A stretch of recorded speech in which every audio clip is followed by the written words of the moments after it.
இன்று நேற்று நாளை படத்தை டைரக்ஷன் பண்ண ரவிக்குமார் டைரக்ஷனில் நம்ம சிவகார்த்திகேயன், ரகுல் பிரீத் சிங், யோகி பாபு இவங்கெல்லாம் சேர்ந்து நடிச்சிருக்கிற படம் அயலான். பொங்கலுக்கு இந்த படத்தை தியேட்டர்ஸ்லேயே ரிலீஸ் பண்ணியிருந்தாங்க.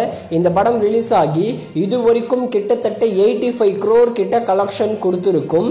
தெலுங்கு லாங்குவேஜில் கூட லாஸ்ட் வீக் ரிலீஸ் பண்ணியிருந்தாங்க. ஆனால் பெரிய இம்பேக்ட் எல்லாம் இல்லை. இந்த படம் ஃபைனலாக 100 crore ரீச் பண்ண சான்சஸ் இல்லை. இந்த அயலான் படத்தோட டிஜிட்டல் ரைட்ஸை சன் NXT தான் வாங்கியிருக்காங்க. தமிழ், தெலுங்கு, மலையாளம், கன்னடான்னு 4 லாங்குவேஜுக்கும். அயலான் படத்தை OTTயில் பார்க்க நிறைய பேர் ஈகராக வெயிட் பண்ணிட்டு இருப்பீங்க. படமும் கிட்ஸ் பார்க்குற மாதிரி டீசெண்டாக இருக்கும்.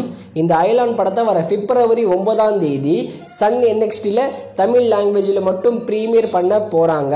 இந்த படத்தை தியேட்டரில் பார்க்க மிஸ் பண்ணவங்கெல்லாம் February 9 சன் NXTயில் பார்த்து என்ஜாய் பண்ணுங்க. குழந்தைகள் கொண்டாடும் வெற்றி படம் தான் இந்த அயலான்.